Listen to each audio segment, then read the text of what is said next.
On débute nos rencontres du jour. On est en compagnie. Elle est actuellement conseillère d'arrondissement. Elle se présente comme candidate à la mairie de Saguenay pour l'élection cet automne.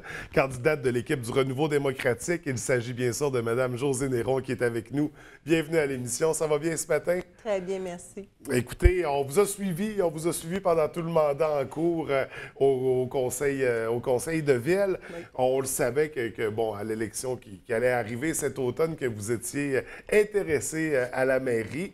Là, tout ça s'est concrétisé. Écoutez, vous êtes arrivé avec un programme, je dirais un gros programme, un programme très solide, très bien pensé, très bien conçu, de plus de 260 propositions, en fait, dedans. Parlez-moi de la démarche là, pour amener ce programme électoral-là. Bien, le programme est entièrement issu de consultations citoyennes. Vous savez, on a fait des consultations, on est allé rencontrer des OBNL. Oui. On a pris le temps, vraiment, dans les 3 dernières années et demie, de prendre le pouls, d'aller rencontrer les gens. Ensuite, il y a à peu près 8 mois, on a constitué, au niveau du parti, un comité de bénévoles à qui on a donné le mandat de prendre toutes ces suggestions-là, de les rassembler, de les mettre en 5 grands thèmes. Et c'est le travail, le produit qu'on a aujourd'hui, ce que je vous ai remis, la copie que je vous ai remis, c'est vraiment le travail de ce comité-là qui s'est concerté, qui a donné le document qu'on a pu aller présenter à la population au mois de mai dernier. Donc, c'est vraiment le pouls de la population. On est allé voir les entreprises, les organismes, les gens pour récolter toutes ces... Oui, c'est ce qui fait que le programme est béton. Oui. C'est que c'est carrément issu de la population. Puis dernièrement, vous aviez un sondage fait sur une radio locale qui demandait à la population qu'est-ce qu'elle attendait de son conseil. Oui. Et j'ai pris la peine d'aller regarder les différents commentaires des gens. Puis là, je regardais chaque commentaire, puis je me disais, parce que quand même, notre programme comme tel, la finition du programme s'est faite en décembre. Oui. Il a été adopté par nos membres en mars et ensuite, il a été présenté à la population en mai. Mais j'ai pris la peine quand même d'aller regarder toutes les suggestions, voir si notre programme était encore en ligne avec les désirs de la population. Et je pouvais toujours faire cocher, oui, cocher, on est encore dedans, on est encore dedans. Donc, le programme reste encore très actuel, même s'il a été comme tel mis en page en décembre dernier. Mais c'est vraiment le reflet de ce que la population désire. Donc, un programme d'actualité qui est à découvrir, là, qui est à lire. Oui. Donc, on parle de plus de 260 propositions qui ont été classées en 5 axes principaux. Oui. Ville prospère, ville famille, ville culture, ville durable et ville ouverte. Tout à fait. Parlez-moi de ces 5 axes-là. Si on parle, admettons, de ville prospère. Ville prospère, c'est simple. Ce que les gens veulent, c'est que l'économie redémarre, qu'on prenne soin de nos infrastructures. Ça fait également partie de Ville prospère parce que si on veut pouvoir se rendre au travail, si on veut pouvoir se sentir en sécurité, puis si on veut donner du travail à nos gens, bien c'est simple, on doit refaire nos rues, nos infrastructures, autant souterraines que je vous dirais que le pavage. Que le pavage qui s'en vient pas mal souterrain de toute façon. C'est une façon de voir les choses.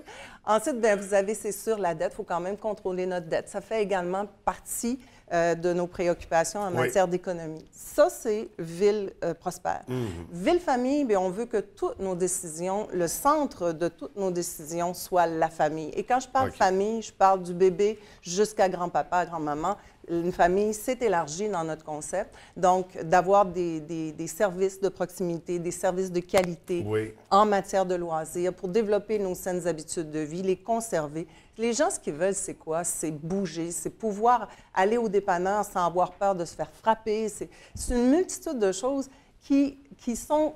toutes les décisions qu'on prend au Conseil, on doit avoir en tête la population, les familles. Alors, c'est pour ça... au cœur de chacune des décisions. Exactement, exactement. Aussi, on veut développer des programmes d'accès à la propriété pour nos jeunes familles. On veut permettre de revaloriser nos vieux quartiers. Alors, par le fait même, cette proposition-là permet à nos gens plus âgés qui veulent se départir de leur résidence de pouvoir la vendre et à nos jeunes qui veulent éventuellement acheter une première propriété, qu'ils soient ici dans la ville ou qu'ils arrivent de l'extérieur, parce qu'on ne veut pas juste conserver nos familles ici, on veut en amener d'autres. On veut que le monde vienne vivre à Saguenay puis qu'on ait du plaisir à vivre dans notre ville.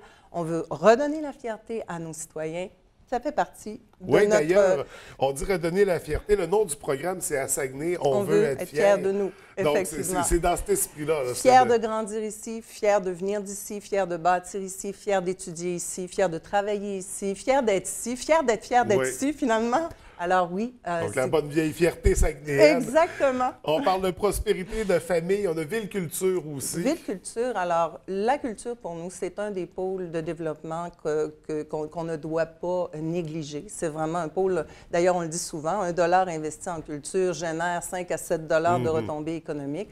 On veut diversifier l'offre culturelle et on veut faire en sorte, parce qu'on le sait qu'à Saguenay, on a beaucoup d'artistes, on veut faire en sorte que ces gens-là puissent vivre à Saguenay et qu'ils développent une offre qui va nous être bénéfique à tous et à toutes. Oui. Ça, c'est culture.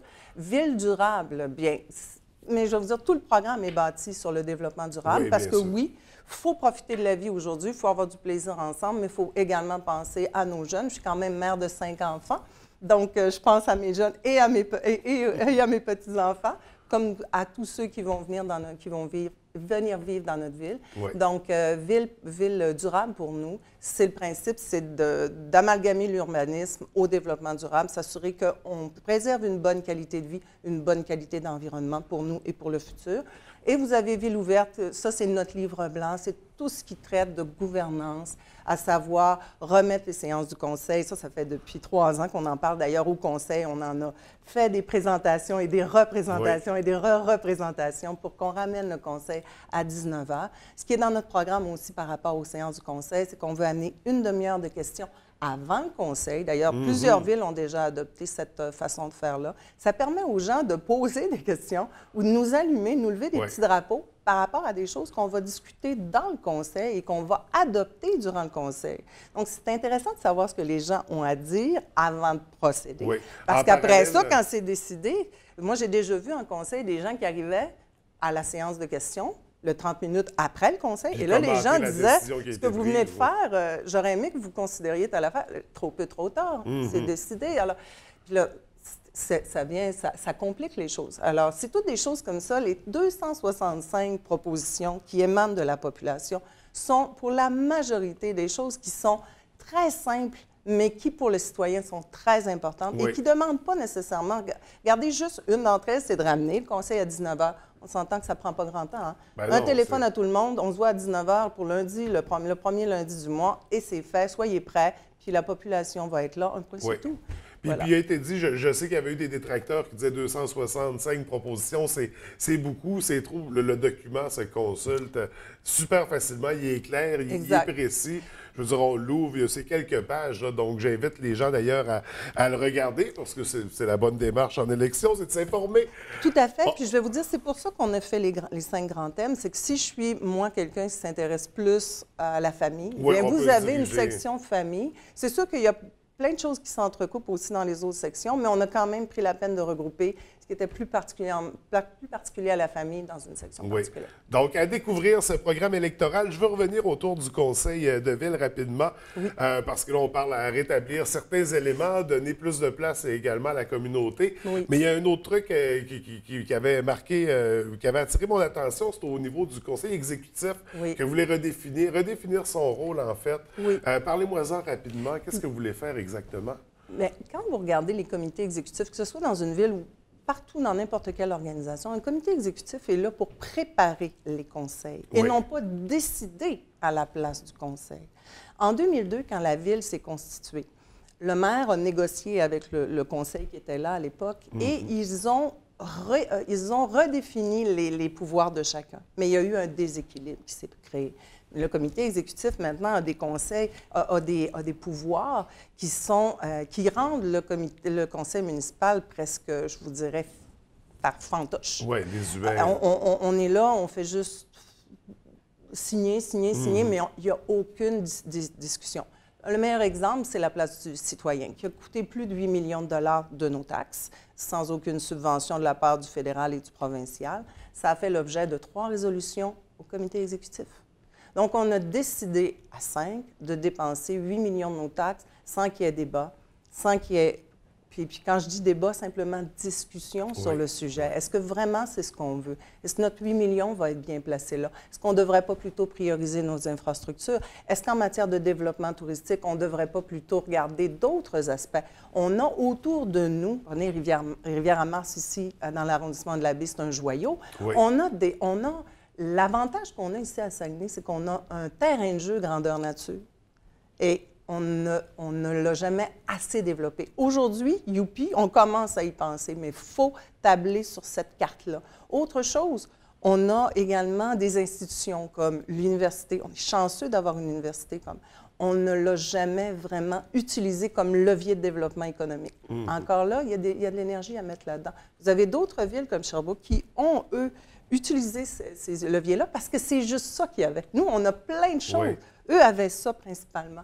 Aujourd'hui, ils ont 25 000 étudiants qui roulent dans cette ville-là. C'est probablement la ville étudiante. Année après année, oui. Ouais. Et on n'entend pas parler. C'est une ville étudiante. Si on veut faire de Saguenay une ville étudiante, il va falloir commencer à parler à notre monde, à l'UQAC, à faire vraiment des tables de concertation où on assoit des gens de tous les arrondissements, des gens du milieu étudiant, des gens, des démarcheurs économiques. Et là, on va commencer à parler économie. Donc, on a de beaux projets, de belles très visions. Beaux projets. Un programme très bien construit, très bien bâti. Merci. Écoutez, Mme Néron, c'est tout le temps qu'on a pour ce matin, mais merci d'avoir pris le temps, d'avoir répondu à l'invitation, d'être venu nous présenter tout ça. Qu'est-ce qu'on surveille là, pour l'été, là? Parce qu'on ne se reverra pas avant l'automne, donc qu'est-ce qui s'en vient? Un agenda très chargé. C'est sûr qu'on a une couple de semaines de vacances au mois de juillet. On s'entend qu'il faut quand même aller recharger les batteries.